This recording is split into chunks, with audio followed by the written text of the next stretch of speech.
Hey guys, we are here with the one and only Hanko Chow, who recently finished first place at Remote Regionals, and we're also here in the morning of Toronto Regionals, so hopefully you can also top this one as well. We wanted to show his list as well as some pretty interesting tech choices, and definitely make sure to check out his TCG player article. I'll link it down below. My favorite writer for sure. Anything else you want to say before we get started? Shout out to James and Hakuna Matata channel, you know, uploading cool statistics from YCS top cuts and whatnot, like showing people like meta-analysis of what people are using, you know, good information to look at if you want to know what's popular and then play around it or whatever. So yeah, I guess we'll just hop right into it. I played at a remote duel regional, so I guess remote duels are kind of already like not too competitive, but it was actually like surprisingly pretty competitive. I played a lot of good matchups, and I somehow went undefeated after the entire event. I played Shizu Tearlaments, but I'll try to make this like not as boring because like it's pretty standard. But yeah, these are the broken cards: 3 Keldo, 3 Medora the Shufflers, 3 Kelbeck. This is my favorite one because it's a hand trap, and then 3 Agito. I played around a lot of ratios before with only like 1 Agito or no Agitos, or like 3 Kelbeck to like 1 Kelbeck and whatever. But for consistency reasons, you want to max out on all of these, and if you're maxing out on all the fairies, you got to play the orange light as well. And we'll go over some other topics. Like I think like the whole name of the format is to abuse these cards specifically before they get limited, because I think like Keldo or any of the Millers are going to get limited probably, and yeah, and it's actually like really fun to play with these cards. To be honest, like even in a mirror match, it's pretty interactive for sure. So of course, the best cards to abuse with the Millers and the Shufflers would be the Tearlaments cards, 3 of the hand trap that's luck based, 3 of the level 4 enabler, that rank 4 enabler, I don't know, this is my favorite one for sure, 3 of the Armageddon Knight, that's a name, 3 of the Laundry Dragon Maid, it's level 2, you know, sprite shenanigans. Nothing much to say. I guess like some people only play 2 Rhinohearts. I chose to play 3 because I think that when you're milling a lot, you want to see Rhinoheart through a mill, or even just you want to see this card so that way when you go and make a Kaleido Heart on your opponent's turn, you don't want to go through Kikalos to make it. You want to just make the Kaleido Heart with Rhinoheart and 2 other names instead of going through Kikalos, because you want to save the Kikalos to make like a Rukalos or a Trigostapelia. So that's just my reasoning, and I just want to max out on consistency. It could be pretty cloggy at times, but like I think the whole milling aspect makes like every hand like playable, in my opinion. So these are where like the other tech cards come in. Like I main deck Stein. I know this. So I'm technically maining like 7 normal summons and whatever, but like I think this card's like really underrated because of how it's another way to play the game without losing to like Bestial. So that way like you get to summon this, and if they have imperm, like they have imperm. Like and also like this build doesn't play Exterio, but like I would be playing Exterio in the future because like even if they negate this as a level 2, so you can make sprint with it later, and it just felt like a very strong normal summon. They have to have imperm and they have to have Valor to stop you, I guess. And even if they do imperm to Kikalos, at least you have the bodies to make a sprint. So yeah, it just felt very good to me. I only played 1 Druisworm in the main. I don't play Magnamut because I played other builds before with like 6 to 9 Bestials or whatever, you know, 6 Bestials in main side into 3 more, like, you know, the standard thing. But I felt like when I played those builds, I felt like I was having issues of opener hands where I only have like interactive cards like Bestials, and then it felt like if my opponent also opened Bestials, then they're countering my Bestials, their Bestials for some reason, and I just have a handful of Bestials that don't summon themselves. So you have to play at least 1 because your opponent's gonna be playing Magnamut, and you want to abuse the fact that they're playing Magnamut, and you get to like dark it away and then summon this. And if I don't play Magnamut, then that means they can't dark to steal my Magnamut, and then plus off of that. And I felt like every time I saw Magnamut, I was losing the game. So that's just my opinion. Like you could probably play Magnamut still because it's just really advantageous, but I felt like every time I saw Magnamut or multiple Bestials, my hand just got worse. So that's just my opinion. My other tech for this deck was Chaos Hunter. This card says when my opponent special summons, I pitch a card and I summon it. While it's on the field, my opponent cannot banish cards. So, like I said before, one of the topics of this format is that you want to abuse these Ishizu fairies and people were doing that with Herald of Orange Light, pitching them, obviously because they're fairy, and then you get to trigger them on your opponent's turn and play the game. So Chaos Hunter was something that I found like very surprising to people, because you get to play on your opponent's turn with this as long as you're not missing time. You got to make sure that you're not missing time with this card. But when you pitch an Agito with this, it's like insane, because now I get to trigger my Agito, I get to mill my Tearlaments cards, and then I get to play the game. And while it's on the field, my opponent can't banish cards, which means that they can't use their shufflers, they can't use their Bystials, and then I get to play my Tearlaments cards. So like it had like a really cool application, and I tried it for this remote duel event, and it was really awesome actually. It surprisingly won a couple games by itself.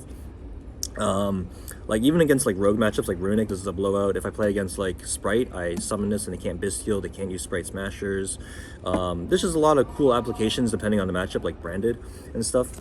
So I think that this card has a really it has a lot of synergy with the Ishizu stuff, and then the Ishizu stuff with the tiers. So yeah, I also wrote an article just recently about this card. Feel free to check it out. It's gonna be probably on TCG Player by this time, and I'm sure James will link it in the description down below. Yeah, but yeah, this card was really cool. So yeah, standard stuff, field spells, instant fusion, like auto win, you know, standard stuff. 2 Scream, 2 Soliak. These are like the best ones to mill because they don't interact with the shufflers, and you get to shuffle these back and then you get infinite advantage. So these are the cards you have to play, so that way you just get guaranteed advantage. And then the last couple of cards in my deck were the triple tactics talent. This card's just incredibly oppressive in this format. If everyone playing Bystials, you gotta not only play around this card but also like just play it. Being able to look at your opponent's hand is the most broken effect. Taking control is like, you know, it solves certain game states, and drawing 2 cards is probably the worst effect. But I mean, you might be losing at that point unless you draw into like an auto win card like instant fusion. Like I've seen people like choose to draw 2, and I say like that's always incorrect, and they draw like instant fusion or like Sprite Starter or something, and I'm like, oh well, I guess that was correct. So anyways, this card's crazy. It's gonna be even crazier with triple tasking when it comes out. So the last card I chose to play was Double or Nothing, and obviously when you play Double or Nothing, you got to play the Utopia package in the extra deck. And this card was something that I was testing, and in testing it was like really good because it just like 2 level 4s, 10,000 damage, crazy. And even if I draw this card, I can like summon Utopia and then like make like I just negate my own attack, and then like I get like a Kaleido Heart to 6,000 or like a Utopia to 5,000. Like it was decent. Like it's probably not the best card to draw, but if you don't draw this card, you shuffle it back if you mill it, and then you're always gonna guarantee to get like 10,000 damage with the Utopia. So I felt like this tech was really good. Shout out to Simon He and Marcus Carice. They played this at like the previous YCS events when Mystic Mine was legal, and I was maining droplets before to complement this, so that way you can lower your opponent's attack and then like win easier. But I don't know, I just didn't find room and didn't find droplets necessary. But yeah, I think I won like 1 game at the remote duel regional with this card. It's pretty good. So anyways, let's just go to the extra deck. Sure. How many cards in the main side? 42, I believe. Yeah, 42. Awesome. So yeah, let's go with the normal stuff here. So like Kid Kalos, Kaleido Heart, these are like the MVPs. My favorite one is the Kaleido Heart because it just does so much more work than Kid Kalos. Like Kid Kalos definitely like gives you a lot of advantage, but Kaleido Heart like sustains you and sticks to the field more often and just like oppresses your opponent by taking cards away like every turn. Yeah, and then Rukalos, it's not my favorite one to make, but like these 2 are like necessary because they're interruptions, Dracospelli and that, like they go hand in hand. Then we got Mud Dragon and Garura, like the super poly targets, and also just, you always make this card to get a good draw, and this kind of comes up, it's really annoying to play against because it's untargetable and most of your cards target, so it comes up, you have to play darks that aren't Tearlaments or whatever to make this card, so that's why the Chaos Hunter is also important. It was just another like dark that you can use to make Mud Dragon. But yeah, these are standard. Dark to seal the Magnamut and Kid Kalos and whatever is just really strong, and if I'm not playing Magnamut, then I'm not losing to this against Sprite Elf. It's like the best interruption and makes my cards untargetable. This is the like oh shit button, and then you know I've yet to use the effect to like to bounce a card, and I want to try and get to that point sometime. Dweller, Baguska, Broken and Kinda Broken, and then Time Thief Redoer is like the cool card that you make against like mid-range decks like Runics or Trap decks. It just gives you a lot of advantage. The Utopia package that we talked about earlier, and then Zeus. Awesome. Yeah, and the cool thing about the Utopia package is that you'll start with like 2 materials, detach 1, so you'll have 1 material to make this. So now you have 2 materials, and you attack, you negate the attack. Now it has just Utopia and this, and then after you like, even if you don't kill them, you can still make a Zeus on top of this, and it still be like a 2 material Zeus. So like it's 10,000 damage, and you get to like have a Zeus live. So it's pretty neat. Amazing. And then Yeah. lastly to the side. Yeah, side deck. So I wanted to play Twin Twisters for my back row hate. I wanted to play 3 Imperms for my monster hate. You could probably main deck this, but I felt like siding this is pretty safe. Twin Twisters just my choice because you want to pitch the Agitos and stuff and be more oppressive with them. And standby phase being Dreaming Town and stuff. I think that this card was more relevant than Lightning Storms. Then we got another card that uses the Shizu cards, you know, pitching the Agito or the Medora, Super Poly. Shout out to my friend Cody for telling me to play this because I was like kind of confused. Like I had like a slot in like this slot in my extra deck that was like Dark Ruler or Droplets or whatever, and I felt like I needed a better card against like the Sprite matchup, and Super Poly like is really strong against Sprite for sure, and even against like rogue decks like Exo Sister and stuff. Yeah, and then 1 Banshee, 1 Zombie World for the Flu matchup. The Heartbeat against Heartbeat and Crime. You side us in going first every time, or against matchups that will banish your Tearlaments, so that way you can get like a recursion back. And in Heartbeat, you side us in like against Flu because they have a searchable trap. So when you play against decks with a searchable Floodgate or trap, you want to try and side us in. And if they're along with the Twin Twisters, but if they're playing a deck with like an unsearchable Floodgate, then you just side in Heartbeat, and because you'll have Pearl Rhino, Heartbeat, and Kaleidoheart to take care of those unsearchable Floodgates, so that should be fine. But like if they have like Pot of Prosperity, then I probably would play like Twin Twister, so that way, because they're gonna open like D-Fissure or like Necro Valley against me more often with Pot of Prosperity than decks that didn't. So yeah.